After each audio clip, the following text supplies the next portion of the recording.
Hey, we're back with the Water Tower podcast.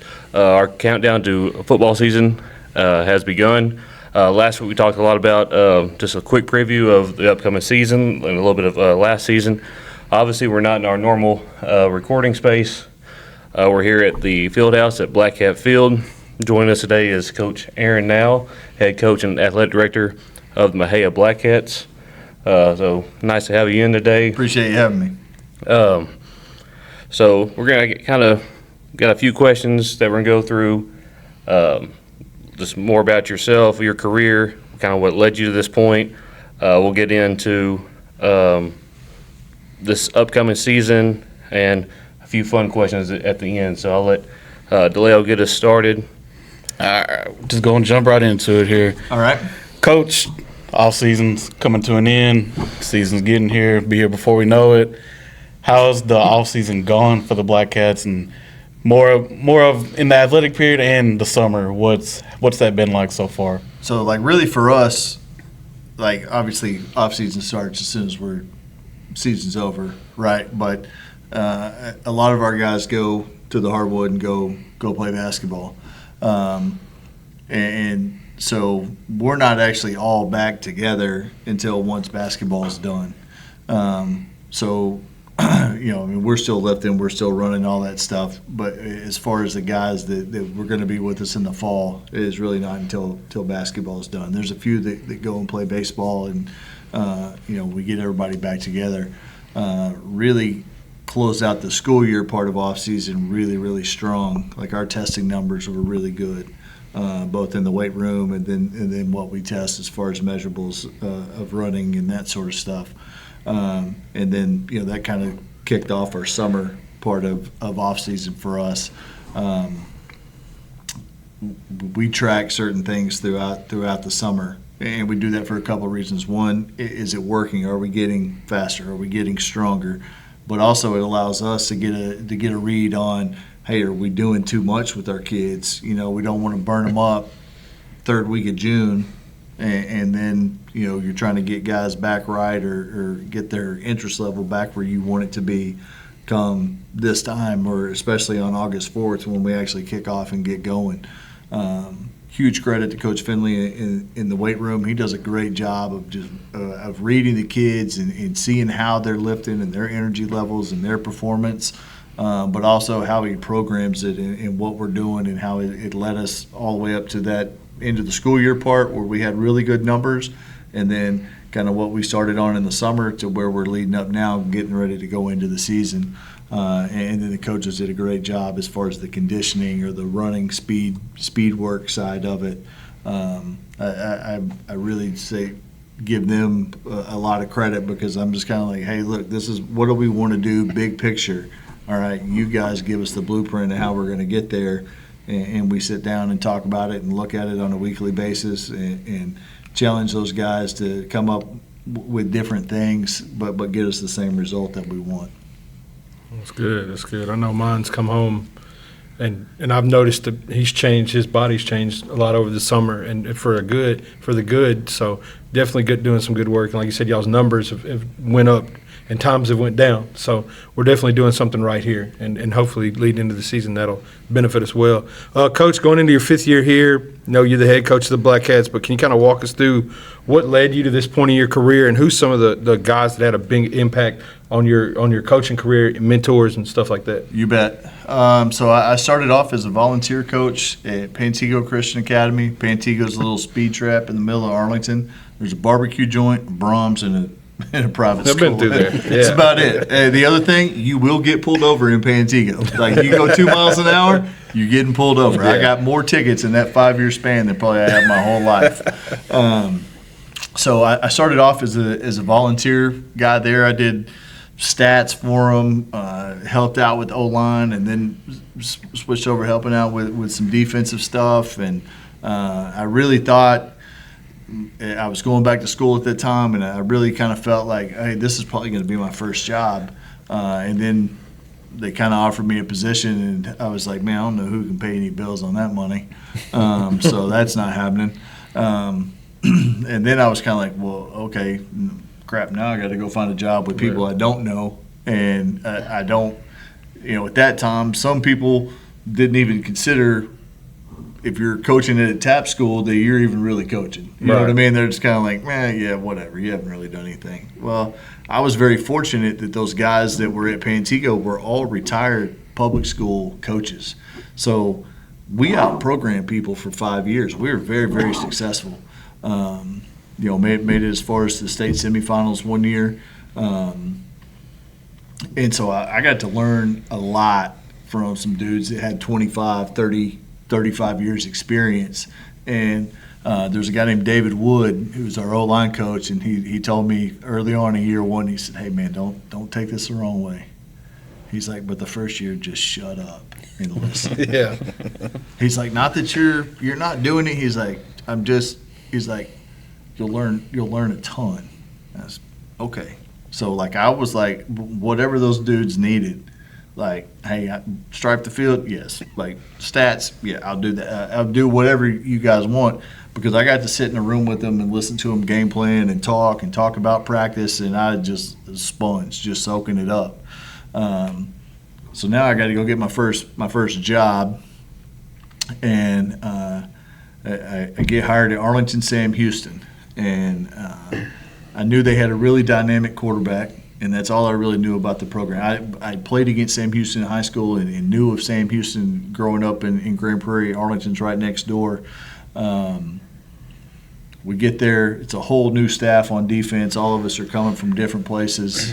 Come to find out, this was Coach Edelman's going into his fourth season, and he was on his fifth DC. We find out about 3 weeks into the job, which is always a great recipe, right? And so we had a quarterback that went to Nebraska. We had two twin brothers that went and played guard at Tech. We had a receiver that ended up at OU. And the only other person that went to college on any kind of scholarship was our center. He went to Rice on an academic scholarship, pre-med. So we had like 4 really, really top-tier dudes, and the rest of the guys, we struggled bad. Like we had a quarterback that was a 2,000-yard rusher, 2,000-yard thrower the year before, and we went 4-6. By the grace of God, we went 4-6. It was tough. Like the school's tough. It's 3,700 kids, and it's all one level. It's low socioeconomic. It was a tough teaching environment. It was tough coaching. We didn't have great participation numbers. Like I remember the last home game, we're playing Weatherford, and they were running the academy offense, flexbone stuff at that point, and they're giving us the tackle over set, and we're not lining up correctly. And the head coach is like, "Coach, now when those guys come off, I want you to get the defense on the track and line up to that formation." And I said, "Coach, we can't do that." He said, "Why?" I said, "Because half of those guys are going to be turning around playing offense, and this time we're 5A, which is the biggest classification." And he's so mad he could have spit straight up. Like he just kind of looked at me. "Okay, but y'all got to get that fixed." I said, "Yes, sir. We'll get it fixed." We ended up winning that ball game. So that season ends. Going into that summer, I kind of looked at a couple of things. Didn't really have anything working. And there was a connection from Pantego, a guy named James Sapp, who was on staff at Cedar Hill. And James calls me. I'm mowing my yard. It's like, I don't know, 12:30, 1 o'clock. I'm out mowing the grass, and he's like, "Hey, would you be willing to coach girls soccer?" I said, "Yeah, I coach girls soccer. It was my second sport at Sam Houston." Like, "You bet." And he's like, "Well, Coach McGuire needs a science guy. I'm science certified. Needs a football coach that'll coach girls soccer." I said, "Okay." He said, "Here's a kicker. Can you be here by 2 o'clock for the interview?" Now, I lived in Benbrook in West Fort Worth. Yeah. I don't know if the mower was still running or not by the time I got inside the door. But I'm running in, like I'm jumping in the shower. My wife's like, "What's going on?" I'm like, "Hold on, I'll tell you in a second. I'm going to interview at Cedar Hill." And she's like, "Huh?" I said, "I'm just telling you it's fixing to happen." Boom. I go out, get there, go to the interview. The interview part is crazy because me and Coach McGuire never talked any football, nothing. I'd done my student teaching at Arlington Seguin, where Carlos Lynn was the head coach, who was Joey's DC and really they've been best friends forever. Coached together since '03, and Carlos didn't have a spot at Seguin, so that's kind of what led me to go to Sam. And Joey calls Carlos, asked about me. Carlos said if I had a spot, he wouldn't be on the street. So I go to the interview at Cedar Hill, and I'm as nervous as I can possibly be because I'm like, what is he going to ask? Do I know enough? Blah blah blah. Right? We shake hands. He just walks me into the AD. We talk for a few minutes with Miss Farmer. She takes me to the principal. I think I'm going for a biology job, and right before me, the girls' basketball coach had resigned, and I don't know this. The principal comes out, and I mean she's just defeated looking. Like it's June. I get it now. It's June. You're losing the coach. You're losing the teacher, and I sit down and she's like, "Well, how are you?" I said, "I'm great. How are you?" And she's like, "It's been a day." I said, "Seems like it might have been." And she just looks me right dead in the eye. She said, "Do you like forensic science?" I said, "You mean like CSI?" I said, "Yeah, I kind of watch that." She said, "Do you want to teach that?" I said, "Ma'am, I will teach anything you want me to teach, but I got to tell you, I don't know anything about it." And she's like, "But you can learn." I said, "Yes, ma'am, I can." She's like, "All right, I'll be right back." She goes out and grabs Miss Farmer. I got the job. Like, that was the interview. Like, I was like, I'm sitting there like pinching myself like, seriously? Like, this is how it's going to go down? Like, it's so weird, right? And so I'm there for 3 years. First year, we lose to South Lake in the Breakfast Bowl in the second round. We play for it in 12, lose to Katy, come back in 13, beat them. At that point, my oldest daughter was a freshman. We lived in Arlington, lived in Martin's district. She had been at a charter school for fine arts and wanted to go to a real school. And she played soccer, wanted to play for me, and knew she was going to go to Martin. And I was like, man, I can't not be with my kids. And fortunate for me that Coach Wager and Coach McGuire knew each other. And Coach Wager had a spot, so I went over to Martin for 2 years. Had the opportunity to go up to Oklahoma and be a coordinator for the first time at Broken Arrow with David Alexander. That's a good program in Oklahoma high school football. Man, their facilities up there are unreal. It's the biggest high school in Oklahoma. It's top notch. Like, we were the only school in the state that had an indoor. They were coming off a state run.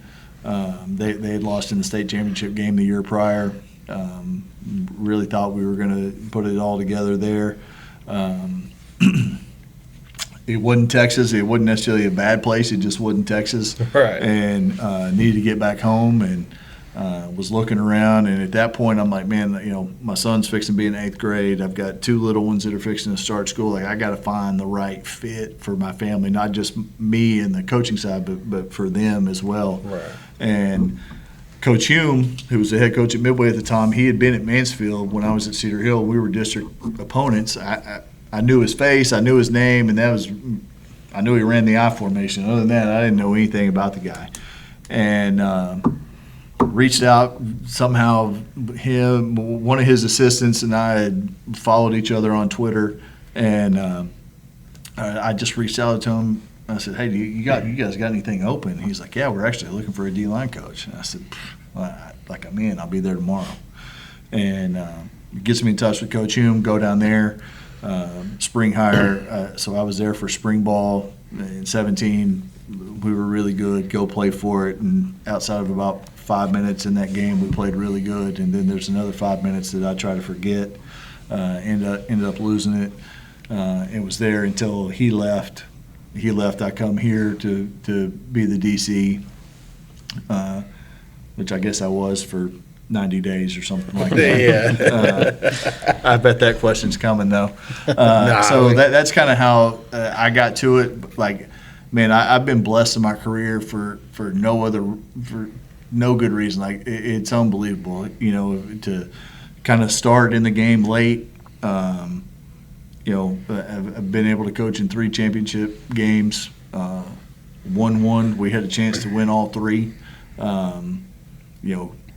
Coach Lynn, Coach McGuire, they're still just phenomenal men that still continue to bless us. There's a ton of assistants I can name. Steve O'Houlihan was the head coach at Pantego. He was the AD at the time that kind of gave me my first shot. Great guy. Our offensive coordinator there at Pantego is a guy named Pat Patton. He'd been the head coach at Castleberry. Like, just watching him and one thing I take away from him is, like, he was able to always call a game, but never get emotionally attached to the game. Just call the offense. You know what I mean? Like, I'm sure there were times he wanted to, chew nails and everything else, but it was always, hey, I got the next play. I got the next play. I got the next play. Coach Limley probably taught me as much about preparing for a defense or prepare for an offense from a defensive perspective. Josh McKitty, who's been the head coach at Electra and is now at Brock. He was our DC at Sam Houston. Just taught me a ton about workflow, on what weekend workflow should look like versus working hard, working busy. Being with Coach Wager at Martin was so detail-oriented. I probably didn't understand the importance of being that detail-oriented until I became, 2 years later, I become a coordinator. And now I'm like, okay, now it clicks, right? It all makes sense now. Just been really, really lucky, like, to work for head coaches that let their position coaches coach. Yeah. That's the biggest thing. Like, you hire somebody to do a job, trust them to do the job, and I've been lucky to be in places that allowed that. That's good. Coach, you talked about you had some stops at some pretty big schools in this state. What are some differences between that 6A type school versus a school like Maheo? It's numbers, right? Like, that's just the deal of it, even then, like, you get in your position group, instead of having 7 kids, you've got 15 kids, right? So now your chances of finding that freak athlete, right, that everybody's looking for, they just increase because you got more bodies to pick from. The football's football. Like, the game speed's not a whole lot different, like, really and truly, depending on who you're playing. Like, when we had to play Duncanville at Midway, that they looked a way different speed than we did. But really, to me, that's the main difference. Like, we're very fortunate here to have, we really have the same size coaching staff. So we're actually better coach to player ratio than those programs. Laundry's definitely better to do here than do some of these places. You start talking. I remember one year at Martin, we had 112 freshmen, and they're all crammed in one locker room. Like, that laundry could just throwing laundry out took a minute. You know what I mean? But it's just the program numbers. Like, your practice structure isn't any different or anything like that. You might be a little bit faster paced because you're trying to get more kids reps.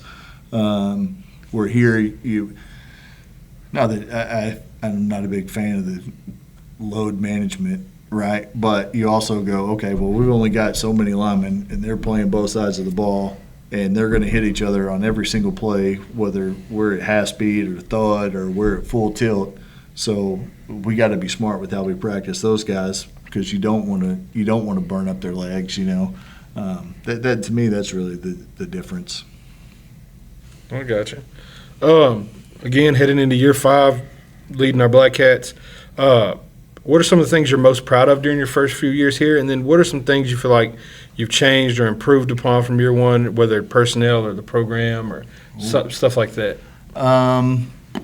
Because we were looking it up. You're one of the longest tenured guys we've had in program history. Yeah. And that's not necessarily a good thing. No. When one of your top tiered coaches is at year 5. Right. So No. I mean, I haven't tracked it.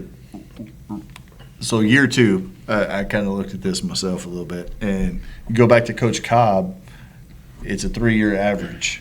Yeah. And so when I got on it for year 4, I was like, Yeah. Beat the odds. I beat the odds, baby. Here we go. Yeah. As far as something that I'm most proud of, from a program standpoint, is our academic success.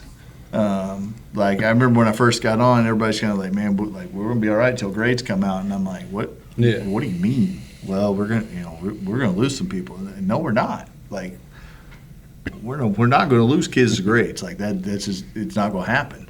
And I think in the last 3 years, I think we've lost 2 JV players. Yeah. That's it.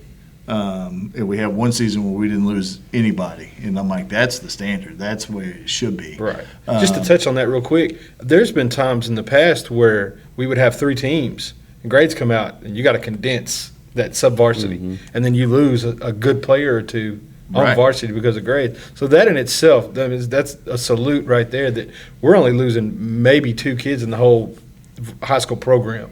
So, I mean, that just big ups on that right there, man. That's huge, especially for a small town program like Oh, like for us. like when you don't have tons of numbers to start with, like Yeah. you lose a kid, like there's chances are no matter he is starting on something, right? Yeah. Whether he's offense, defense, or any of the special teams unit, or he's backing up multiple spots on that, and that's big.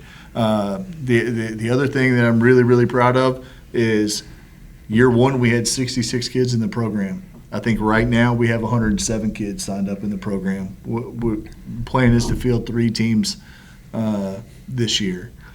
That's big because you're going to get more kids playing more reps, and it's just it doesn't do anything but it's good for your program. There's some guys that that have come and gone from the program as far as coaches, and I get everyone that left. I get it. I understand it. And there's been some guys that probably had opportunities to leave and not, and especially you go year 1, year 2, year 3, like it wasn't great. Like you know what I mean? You just look at the win-loss column, like, hey, it's not. But I'm very grateful that those guys stuck it out and stayed here and helped build it to what we think it's going to be and can become. And hopefully last year is just kind of the breaking the ice on that. Speaking of last year, this is something that how you handled that whole season last year, I thought that was just amazing. That what you guys as a staff went through, what these kids went through, and all that. I thought that was amazing how y'all came together and really just did that for Micah, and then how you just spearheaded that whole thing and you were the face of it. And I just want to say, I just want to give you your flowers on that because, man, that's something nobody ever wants to have to go through, and hopefully nobody ever does again around here for sure. And I just wanted to say, man, I applaud you for how you handled that whole situation, man. That was a tough one. And then for us to go out and to play the way we did the rest of the season, I mean, that was big, man. I appreciate that. Like it, we talk about loving on our kids all the time. Yeah. Like coach them hard, love them harder, right? That's my coaching philosophy. And I think had we not had that approach since year 1, when you're faced with something like that, it probably doesn't go the way it goes. Like I think you have to have like real deep, meaningful relationships that are enable you to lean on each other in times like that.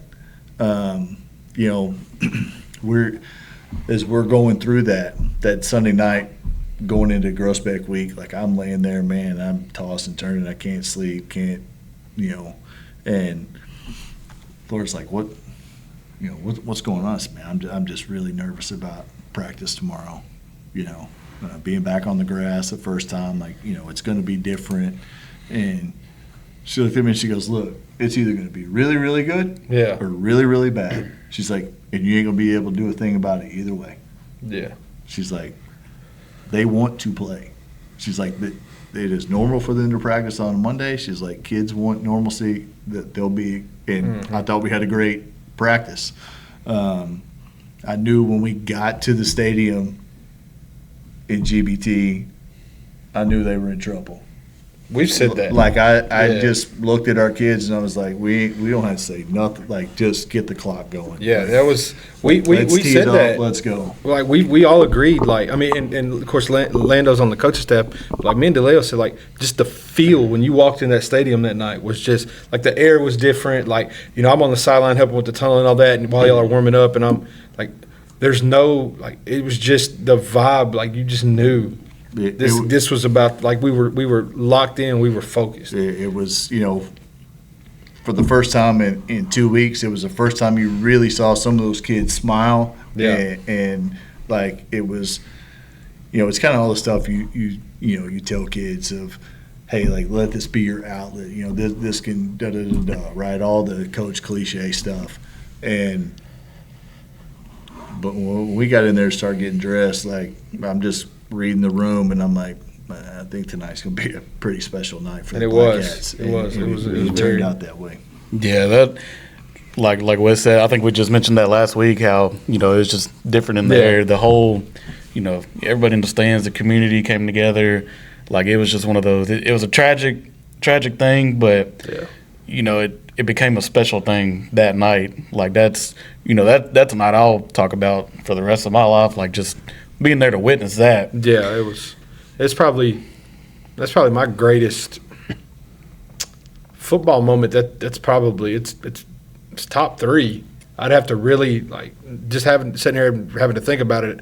I don't, maybe the blackout Fairfield game that year it kind of felt the same, different circumstances, but like you just felt that game kind of had that feel.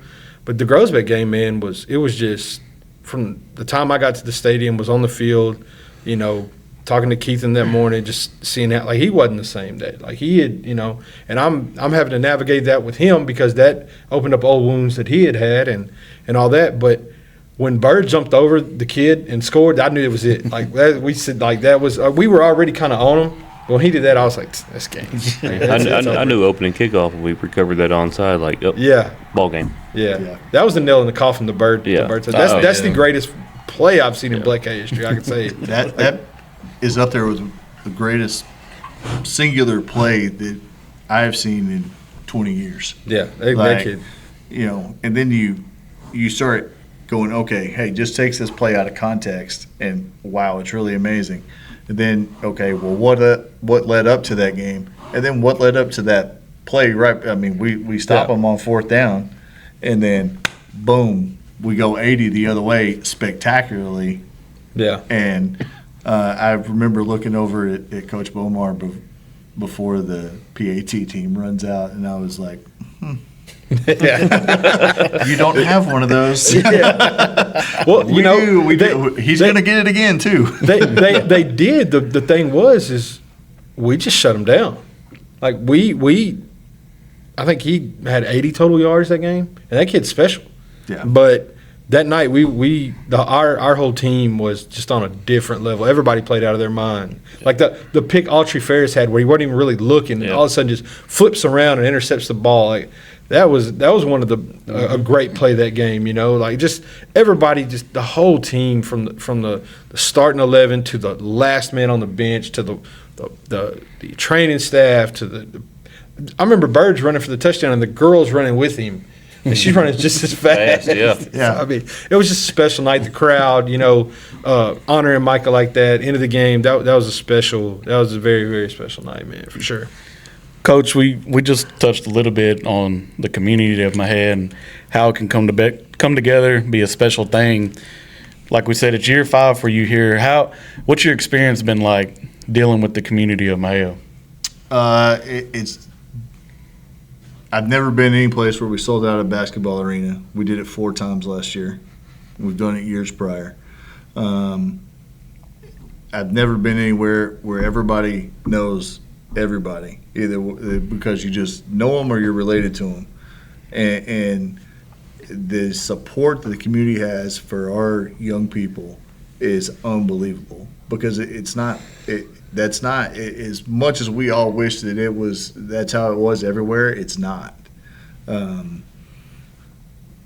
I tell people all the time, like it's a special place because they truly love and support young people, And it should be like that all the time. You know, we go back to when, I guess it was year 3 when Groesbeck first got put back in our district, right? And you know, we're out there on the practice field on a Tuesday, and Miss Choppa's calling me, and I'm like, well, man, this probably isn't very good. The CFO's calling me, and then you know, I'm at practice, and I was like, hey, what's going on? She's like, hey, I just want you to know it's sold out. And I was like, huh? Mm-hmm. She's like, the game is sold out. I was like, whoa, okay, all right, that's crazy. And then you come out, and the place is just electric. Like that's only the second time I've ever been a part of a regular season sellout. It was my first year at Midway. We're playing Waco High. I think it was week 5. We were both 4-0. I remember when we came out of the locker room for that, looking around going, man, there's a whole bunch of people just standing everywhere because there ain't nowhere for them to sit. And, like, those 2 moments, like, I wish every kid that suits up and plays high school football experienced that every single Friday night. Because I've been places, like when I was at Sam Houston, we played Pascal over at Farrington, and we had 32 people in the stands. Yeah. 17 of them were either my family or my friends that I called and said, hey, we are going to travel terribly. Please, if you can make it, come support these kids, because otherwise, like, there ain't nobody cheering for them. Now, one cool thing that night, we pull up, and there's some guy in, like, this Sam Houston T-shirt that nobody's ever seen before. And, I mean, we're just pulling into the stadium, and he's come to find out he was like a 1976 graduate. And I mean, Coach Edelman became so enamored by him that we win the game, and he gave the post-game speech, and we were all like, we're kind of looking around, looking at each other like, man, this guy could be an axe murderer, and we just let him in the locker room. Like, what's Coach Edelman doing, you know? But it's like, it's not like that everywhere. And there's a lot of places that, hey, when you're rolling, it's really good, and everybody wants to be a part of it. And, oh, hey, you know, you're the greatest thing since sliced bread. But our community continually supports our young people through thick, thin, rain or shine. And I truly wish everybody had that kind of support from their hometown, but it just doesn't happen. Yeah, and so you hadn't really – your first 2 years you really didn't have like that – Mahia didn't have that rival game because we were separated by classification and all that. So that Friday night, was that when you realized, like, okay, this Groesbeck Mahia thing is that's a big deal? You know, you see the list, right? Yeah. Of, you know, hey, top rivalries, and, you know, yeah, I mean, it's like, I can tell you, being at Cedar Hill playing DeSoto, like, we didn't pack DeSoto Stadium, and we didn't pack Longhorn Stadium. Yeah. And, you know, Duncanville wasn't what it is now, but they were still pretty good at that time. The same way, we didn't pack it out over there. You know, it just different. I got you. Looking back at last season, you know, we were senior heavy, graduated a lot of really, really good players, broke some records and all that. One district, we didn't kind of end the way we wanted to. What's something that your returning players could really take from last year and learn and move forward this year? I think we graduated 27, 28, returning 4 and 3. I think is what 4 5 and 5. 5 and 5. But like we said, a lot of kids got to play though. There's a lot of lettermen. What do you think those guys can take from last year, those seniors, and last season, and build on for this coming up season? I think you just take the last game as just a microcosm of it. Is like, it's not guaranteed. Like, you have to go earn it for 48 minutes, period. You know, you look at how that game started, and hey, we started really fast, and then all of a sudden, a couple of adjustments made on the, you know, those guys get a paycheck, and those kids practice, and they get coached too, and so, you know, they make a couple of adjustments, and all of a sudden, you know, the game goes the way we don't want it to go. But like, you don't just get to go put on the white helmet with the scary cat on it, and automatically it's a W for you. Like, you have to go earn it. You have to go embrace doing hard things. And I think the team last year, did some hard things. Like we wouldn't have had the success we did if we didn't. And some of those guys got to be a part of it. They may not have had the role that they're going to have this year, but they still were able to do some of it. And so when you step out in that first game under the lights, being the guy, it's not necessarily their first time in that environment. And I think that's huge for them. Obviously, it's going to pay dividends for us. But I think, you look at what that senior class last year endured for 4 years and the amount of work that they put in. I think they kind of set the blueprint of, hey, if you want to be successful, this is the cost of being successful. And so go pay the price. I got you. Coach, we talked about last season. Now we're going to go ahead and move on to the upcoming season. What can Black Cat fans expect to see out of this team this year? People are going to think I'm crazy when I say this, but I think we're faster this year than we were last year. We'll be more explosive. We might have had a few guys that their top end speed was a little bit faster, but the guys we have right now, their burst, if you will, or their short distance speed, are much more explosive. Up front, like we talk about, we're bringing 5 back on each side. Up front, offensively, we're bringing back 3 offensive linemen. And so even though we graduated all those guys last year, like that kind of helps me sleep a little bit at night going, okay, there's 3 guys that have minimum of 10 games under their belt up front. So that's a positive. We bring back the district newcomer of the year on defense in Kedraylin Hudson. He's going to turn around and play both sides of the ball for us this year. I think that helps us out up front.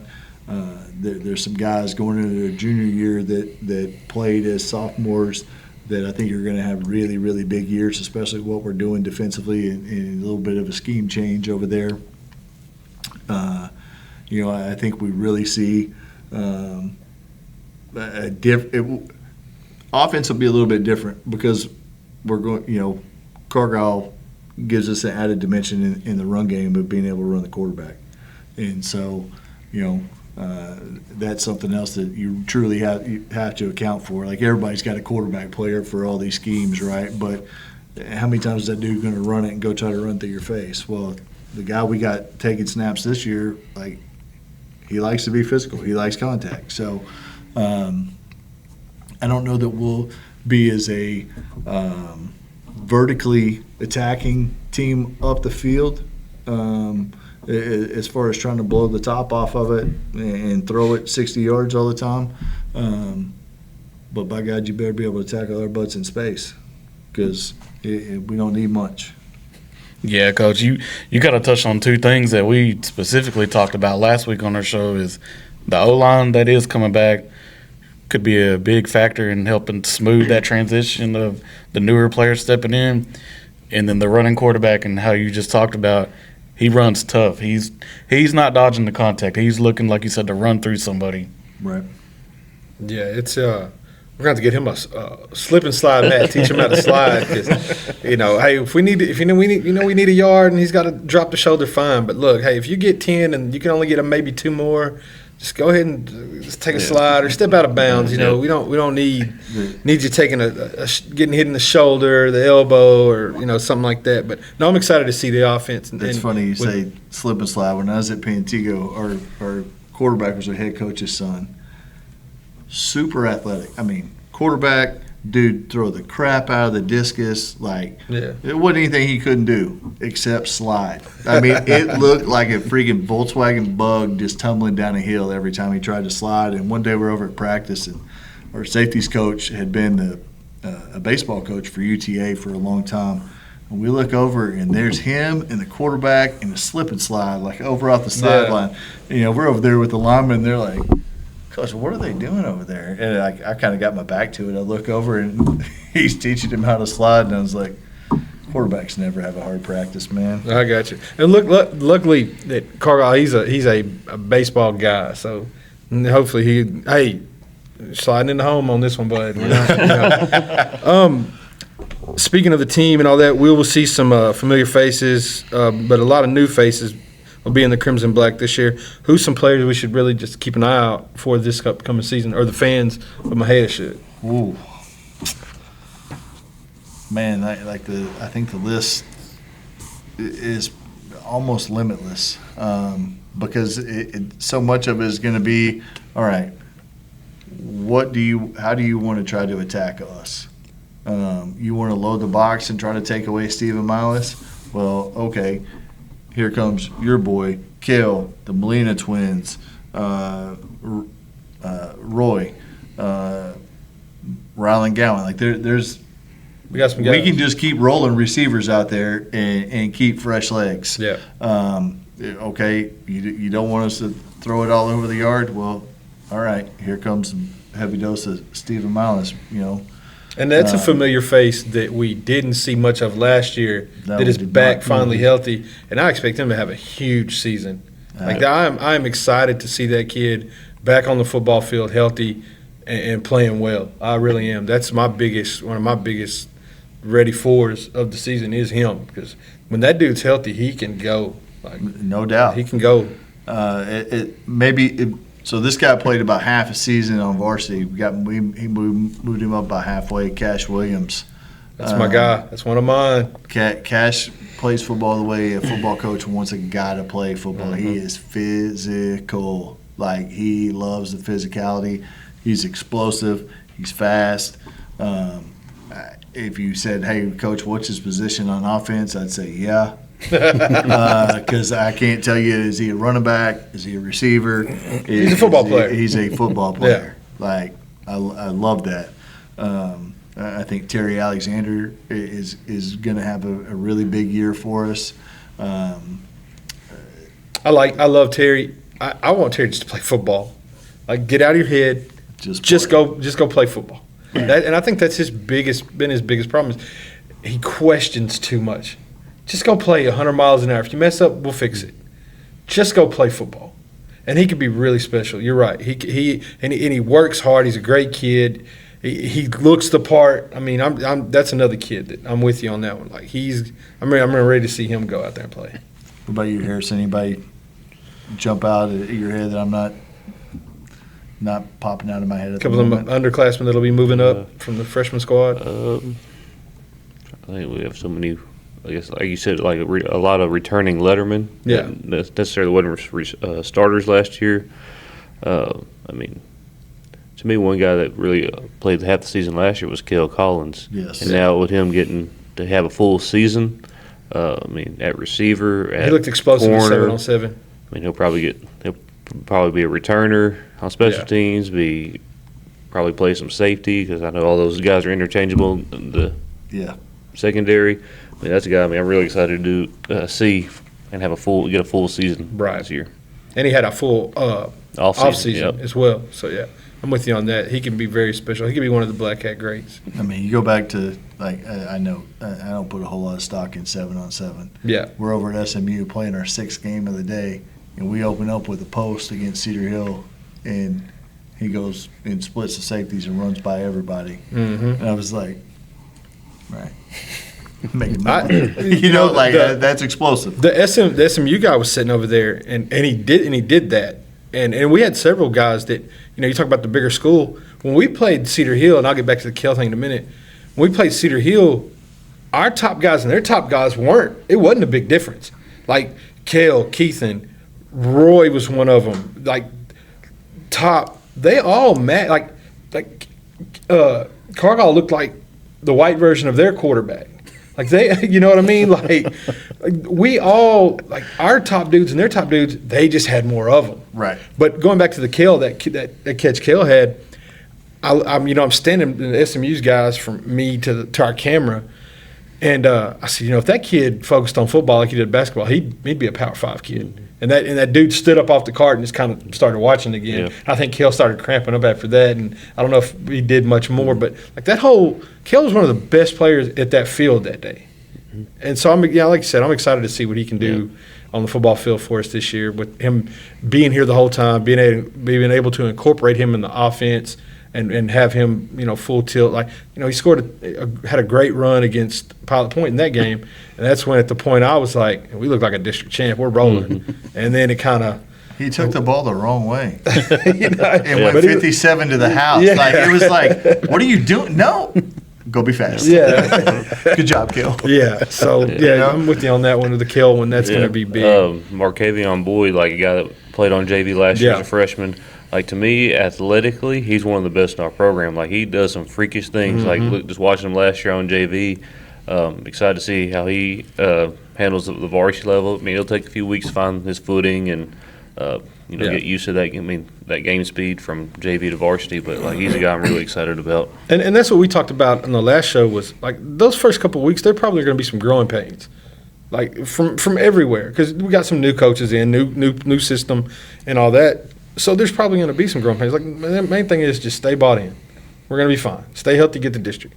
Like you said, there are a lot of familiar faces come back, but then we are having to play some guys that hadn't seen those Friday Night Lights yet, and it might be the awe of it might be a little different. And our first game of the regular season isn't against no slouch. We're probably going to see one of the best small school kids that I've ever watched, like on the football field. So I mean, it's going to be like they're going to get this. Welcome to Friday night, that week one. They're going to get to see it. So, I'm excited about it. Like I said, I'm ready. I'm ready. He got a pretty good player. They got a pretty. He's one of the. He's all right. He's probably going to go wherever he wants to go. Film on that. Yeah. So he's probably going to go wherever he wants to go. And anybody can do that. But no, they're going to get to see it, especially on that defensive side, and they're going to get to see it really fast and really soon. You might see it real quick. Yeah. And you look up, and that guy is going to be by you. Yeah. So, no, but y'all named some guys that I think we all had in our mind that's who we're looking forward to seeing. So. Yeah. Speaking of new faces, it's kind of two questions in one. We've got some new additions to the staff this year, and then we've also got some familiar faces, some hometown guys, and kind of how important is it to have hometown guys on the staff? For me, I think it's huge. But there's a different pride in the program when you put on that helmet, you put on that jersey, you've represented the community, right? As a player, I think I think this sounds a little coach cliche, and I hate that. Like someone says, oh, well, they want it more than you. Well, I don't even know how to measure people's want. Like, that's not even tangible, right? But I think there's a really, really deep pride in coming back and recognizing what that program did for you as a young man, and coming back and wanting to pour into that program and pour into the young people that are in the program now. I think it's also very challenging for them. For the first year guys, like they probably don't see it. They will see it. It's your greatest blessing is that you know everybody in town, right? Well, it's also your biggest curse that you know everybody in town, because there's some times you just kind of want to get away and just, hey, I just want to go, sit down at Countryside and have an omelet and nobody bother me. And, well, guess what, buddy? You should have made that omelet at home, because 20 people are fixing to come talk to you, and not all of them are coming over to say hi. Some of them are telling me, what are y'all doing out there? Like, y'all ain't never seen a football before, and you're kind of in a position where you just, yeah. Hey, how you doing? Yeah. Hey, all right. Cool. Big gulps, huh? I mean, that's kind of where you're at with that, Yeah. But it's, I've never gone back and coached at my high school, but, kind of throughout this profession, people always said, hey, the hardest thing to do is go home and coach. I don't know. I've always been kind of torn about it from a personal standpoint, but I think it helps with our kids, because now our kids, it's just a really, really kind of in your face of, hey, like, putting on those helmets, will open up an opportunity for you. Not for everybody, but for some guys, it's going to give you an opportunity to go and improve yourself and get a degree. And then, you go do whatever you want. Everybody's going to want to go come back and be a coach. But, those that do know the door's open. I think that's one of the cool things that I love about my son coming back here was that so Case is our new OC. Well, I played for his dad, and there's a video where I catch a touchdown and he's running on the sideline and he's the ball boy. Then I come back and I watch these guys play, and then now they're coaching my kid. Like I said, it's one of those it's the small town thing you talk about, and then those guys understand what it means to be from here and can reach those kids on that level of what it really means to be a Black Cat because they did it on the same field under the same lights. So I mean, it's like you said. I think it's important that you have those guys because sometimes those guys can reach kids on a whole nother level. They don't even have anything to do with football. Right. And I think that's been big. That's led to some of our success here too. Is you have went out and got those guys to come back and coach here, and I think that's really been one of the great things that about here in Mahia is the family ties, and it's not, you don't have to be blood related to be family in Mahia. We got plenty of family here. So. Right. I think it goes back like the flip side of that. The hard part is. Like I think about the Cody Canada and Jason Boland song, "You're always 17 in your hometown." Yeah. Right? Like when you ain't going good, everybody sees you as that 17-year-old guy. I'm going, "Oh yeah, we knew this way back when." Yeah. Moving forward, last of the tough questions, I guess. Very competitive district last year. We played every game, other than Grosbeck down to the wire. It was, even the Whitney game, we kind of was like, what are we doing? Somebody gonna have to punt. The district was very competitive. What do you expect that to kind of be the same this year? I know almost everybody that we played brought back a lot. So do you expect that to be like Grandview? I think their whole roster was juniors. Whitney had it's like 13 to 17 sophomores or something like that.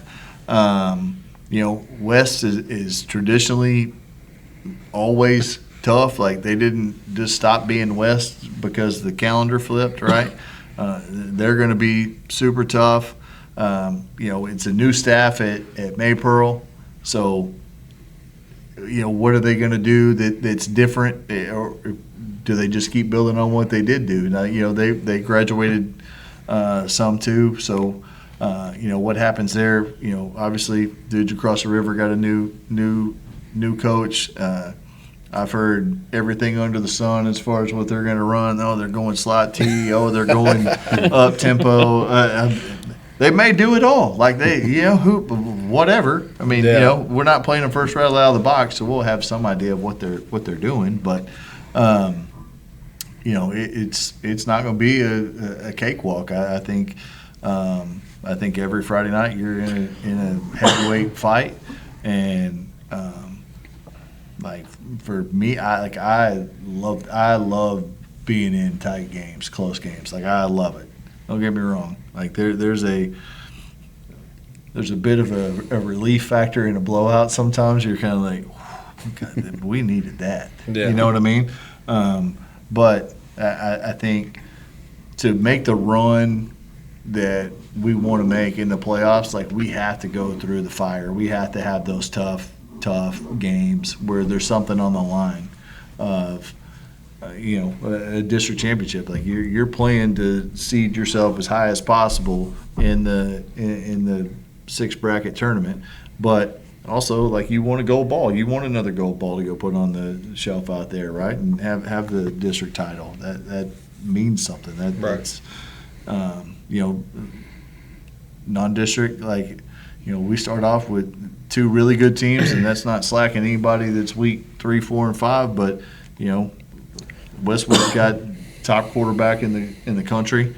Fairfield's ranked in top 20 right now, and they kind of found some things after our game against them last year and kind of changed what they were doing a little bit in their style of play, if you will. So both of those contests are going to be really, really good. I got you. Yeah, it's a season I'm pretty excited to get here, see how it all plays out. It's an unknown season. Like, Yeah. we don't like you kind of in the past. You kind of know what you're going into, like, and because a lot of those seniors had played a lot of football, so you knew like, we're going to grow. We're trying to grow. We're trying to grow, and then we finally seen that growth this year. Well, now it's gone. What are these kids? Are these kids going to buy in? Are they going to do what they're supposed to do? Are they how is this going to go? The new staff, new play calling, like it's a season of interest that I'm excited to get to. I'm very positive though. Like I said, we got a lot coming back that played. We have kids that can go make plays. Main thing is just doing what your coach is doing, going out there and playing football. That's the biggest. It's really that simple. Yeah, football's not a hard. Yeah. It's not a hard game. We make it hard. Yeah. Because coaches want to get on the board and show everybody how smart they are. Yeah. And, hey, listen to all these terms I can throw out at you. Yeah. Man, can you block that guy? Yep. Or can you defeat this block? Can I tackle you? If I can defeat this block and tackle you, it's probably a good night. That was the biggest thing we taught in youth football was we tried to teach technique and all that, but just go out there and whoop the man that's in front of you. That's just as long as you whoop him every play, we're fine. So yeah, like I said, I'm very interested to see how it goes. Me too. Like this is the worst. This is the worst part of the year. Okay, like we're getting ready for coaching school. We come back from coaching school, and now you're really itching to get on the grass, but you can't really do it yet, right? Yeah. Okay, we got a week and a half. We come back from coaching school. Hey, first day of practice is here. Yeah, let's go. Oh crap, we're in t-shirt and helmets. We can't do anything cool anyway. Like okay, all right. Now everybody's playing 7-on-7, basically. Like Yeah. I mean, there's being a D-line coach. Like I'm a D-line coach to my core. Like you can go create a whole lot of bad habits in t-shirts and helmets. Yeah. Like a ton. So okay, well now you got to go find 2 hours worth of crap for these guys to do that ain't gonna create a bad habit, and that's not always easy to do. So like really for me, like August 9th is when I'm like, We strap it up. And Now, I got you. here we go. I Like got you. Tulsa drill, I usually leave with a splitting headache because all the adrenaline and all that, and then I just, and then all of a sudden I have like an adrenaline dump, and I'm like, if I know the kids need water. I need water before we start the scrimmage because I'm just. Yeah.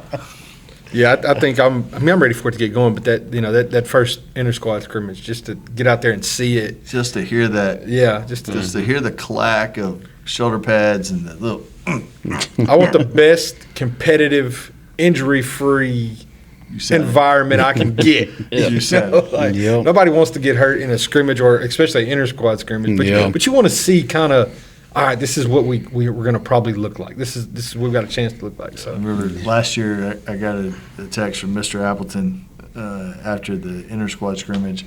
How did today go? All our reply was, everybody walked out the field. We're healthy going into Monday. yep, It's perfect. All right, Coach, we're going to kind of take it into some get to know now type questions. All right, better be careful. We're going to lose viewership. Just to kind of for the people looking in from the outside, what does a typical football Friday look like for you? I know you made a ragweed reference earlier. Is there a certain type of music you listen to heading into? It depends on what part of the day. Like it changes. In the morning, get to school, get the girls dropped off. Generally, first thing I'm gonna do is go over to the high school. What's the vibe of the school? Are dudes acting like they're supposed to be acting? You know what I mean? Yeah. Like we don't need to act like we're in the locker room yet. We're hours away from that. Come back over here. It's generally pretty chill. I've probably had a monster by this point, the first one. Might put some music on. Like if it is, it's probably like Sturgill, Tyler Childers, maybe some Waylon, Willie, stuff like that at that part of the day. For pep rally, go over there for pep rally, ready for the guys, go down and lift. Start getting ready for the game. After that part of the day, my music goes like this, right? It's Motley Crue, Metallica, AC/DC, and then it's like give me Future. Rick Ross is a big player for me. I like Montana 300. Like, there's a song of his that just absolutely gets my blood going. So the kids kind of wear off on you as you get closer to the game. Yeah, something like that. I probably had another monster or two. The lunch is always the same on a Friday, unless something just catastrophic happens. It's a number 5 from Whataburger, plain and dry with a Coke. There you go. Plain and Texan dry. right there. Like, it's just been that way forever. Like, I know exactly how my body's going to function when I put that in my body. I know what to expect. I think I've hurt some people's feelings sometimes with pregame meal. They're like, "Well, coach, you need to eat." No, I'm good. Like, no, like, just a little superstitious about that. And then somewhere between 15 minutes before kickoff, there's another monster consumed. That's when the hat gets flipped. Generally, it's when the hat turns around, and it's. I try to stay in a routine, but not so much that if it kind of gets knocked off kilter, that I feel like an ant. If you draw a line through a line of ants, they just start. Yeah. I don't want to look like a JV kid out there. I don't know what's going on. Yeah, I got you. You've coached. You said you've been coached for a while. You've coached at the big level, smaller level. Favorite stadium that you played or coached in? Ooh, all right. Cowboys the state championship don't count. High school stadium. Farrington was really, really cool, just because Historic. the history of it. Like, in the 40s and 50s, like, they would sell out for a high school game on Saturday, and it didn't matter who was playing. It wasn't because it was Fort Worth Northside versus Poly. It was just this is what's going on in Fort Worth, and by God, we're going to go be there, right? That stadium was pretty cool. Played in Cleburne's Rock Stadium in high school. That was pretty cool.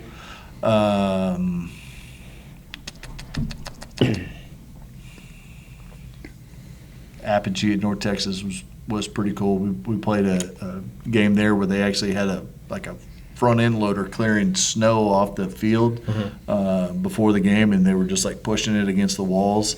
And whoever ran their video board kind of trolled everybody because, it was freaking cold. And they just had like these logs burning on a fire up on the deal. That's funny.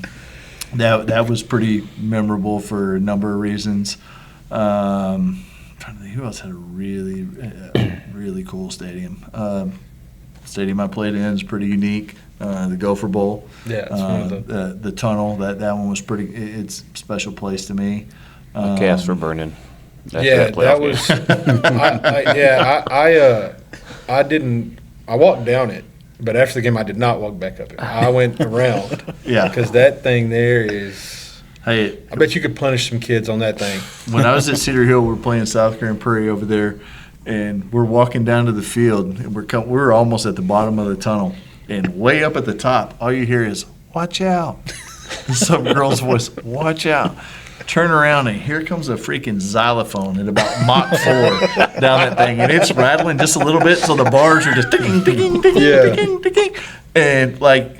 It's not just set path, so you don't you got to get up on your toes and get ready to move, Jack. Like I started using human shields, like get over here, and it hit that freaking rain grate and just.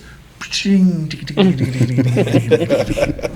was like, oh, glad I'm out with the band. I like the Gopher Bowl. I wish the outcome would have been better. Maybe But I both, thought dude. the Gopher Bowl was. Yeah, that was my first time at that one. That's a pretty cool stadium. Sidelines are tight, boy. Yeah, God it is. Almighty. I feel like they've gotten tighter since the '92 season was the last time I was down there. Yeah. All right, Coach. Here, and I'd say probably the last 10 years or so, Mahia's kind of been known for their different uniform combinations that they can throw out there. Is there a favorite for you? Is there a favorite combination that you have? Oh, the all whites, man. I love all white. Like, I bet if we did a poll, that would be number one. See, That wouldn't be my number one now. I See- got a new number one. see, my personal favorite, this helmet right here, white top, black pants, Mine's That's a good look too. Mine's the Pilot Point lost look. I thought that looked amazing. white helmet, all black. Yeah, I thought that looked great.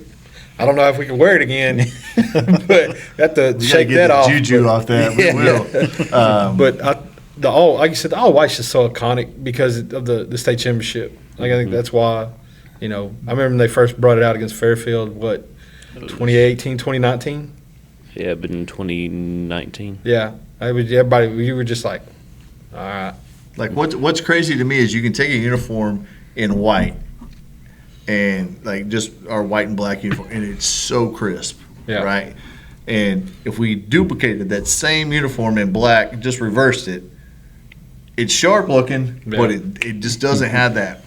Like the black uniforms we have now, like the one thing I really was like battling with, because there's not a whole lot of red on that. I knew with the whites, I was like, we're going just straight old Yeah. school, kind of a throwback to the '89 team. But with the black one, I was like, because I like the black over red look too, and I was like, man, we like our helmet's got red in it. Like I felt like we had to incorporate that somehow. But I look at it sometimes like, man, I wish it was just black and white. Yeah. You know what I mean? Kind of like the Permian look. Yeah, a little they, bit, They have yeah. black and they have white. Like Yes, that's- yeah, like it's- there's something, definitely something to that. Like at Martin, we were very traditional uniform, very crisp. I'm big.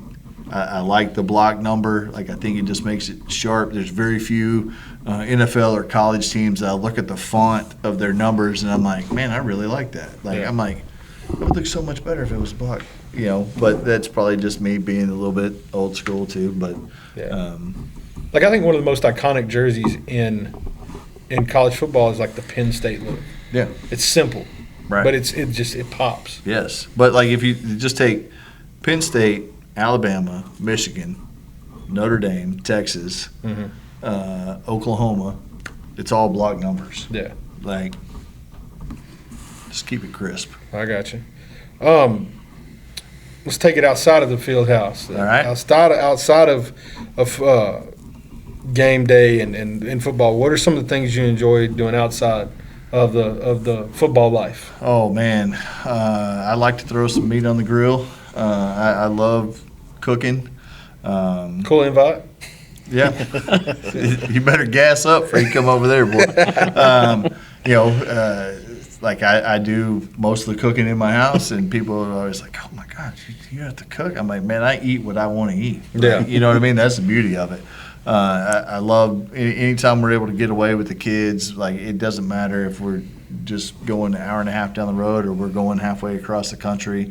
Getting to spend time with the family is always good. There's six of us. Even though my two older ones are a little bit bigger now, and I say bigger. Hell, they're 21 and 25. They're grown adults. Yeah.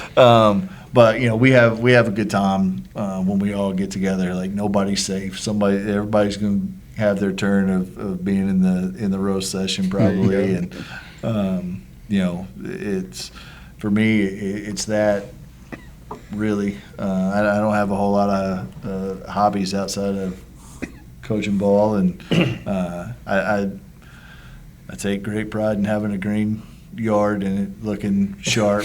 It's kind of my mower's in the shop right now. My zero turn's in the shop right now, and so I'm looking at the back, going, "Well, we're going to have to bail that stuff by the time this dude. If you don't get it back to me soon, like I'm about to go borrow somebody's tractor." I got you. I know a guy.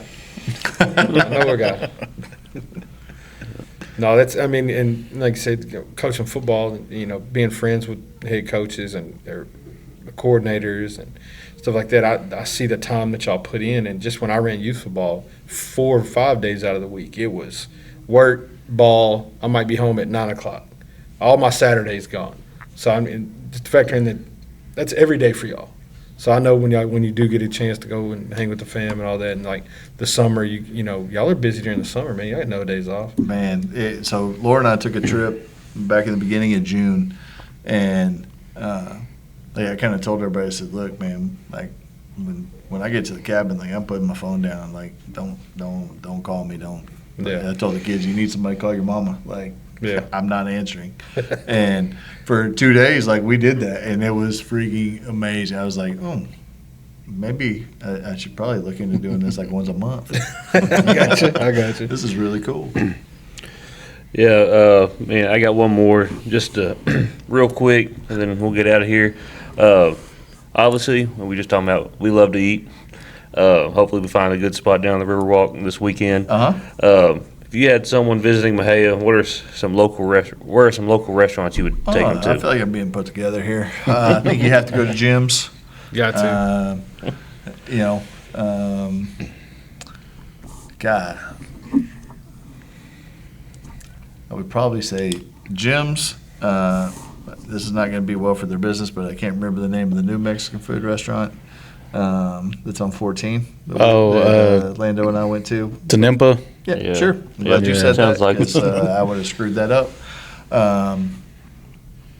I don't know if this goes against popular opinion or not, but I'm kind of a farmhouse person over countryside. Don't be offended. I like the burrito place off of 14, the little red and yellow place there to the left. Oh, Monty's. Yeah. Yeah, that place is pretty good. I think Frankie's is kind of a little bit of a hidden gem. I don't think people probably give him, as much credit. Like I know we went that as pregame meal for a little while, and I thought that was pretty good. I probably had one too many garlic knots one Friday night, one Friday pregame. I learned my lesson. Yeah, so probably took a little longer than we thought, but like we appreciate your time. Oh, yeah. Hopefully we get you in and out during football season. You bet. Looking forward to the coaches show. Oh, yeah. Me and DeLeo will be handling that up. So Sweet. Yeah, we'll try to get Case and Simpson on here hopefully next week or the week after. Before we'll have to limit Simpson's questions. Yeah, that guy, when he gets going, Keep him on track, man. Good luck, though. But again, thanks for your time. Appreciate it. Make sure you are following us on Facebook, following us on YouTube. Make sure notifications are on. That way you get all the updates of when we post. As always, I'm Landry. DeLeo. and Wes. As, Coach Now. this is the Water Tower Podcast. Getting out of here.